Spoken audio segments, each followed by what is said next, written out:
Welcome کرتا ہوں ناظرین میرے چینل میں آج مسجد نبوی کے فضائل و برکات احادیث مبارک پیش کروں گا، تو چلیے شروع کرتے ہیں۔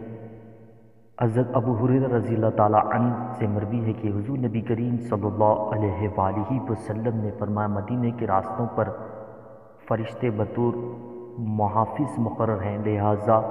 طاعون اور دجال اس مقدس شہر میں داخل نہیں ہو سکیں گے۔ حضرت ابوبکر رضی اللہ تعالیٰ عنہ سے مروی ہے کہ حضور نبی کریم صلی اللہ علیہ وآلہ وسلم نے فرمایا، مسیح دجال کا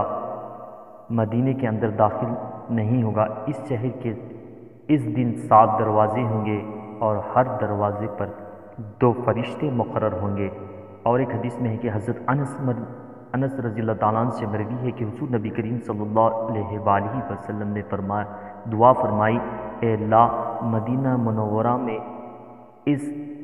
کو دگنا برکت عطا فرما جتنی تو نے مکہ مکرمہ میں رکھی ہے۔ اور ایک حدیث میں حضرت عبداللہ بن عمر رضی اللہ تعالیٰ عنہ سے روایت ہے کہ حضور نبی کریم صلی اللہ علیہ وآلہ وسلم نے ارشاد فرمایا، جو شخص مدینہ منورہ کی سختیوں اور مصیبتوں پر صبر کرے گا، قیامت کے دن میں اس کا گواہ ہوں گا اور اس کی شفاعت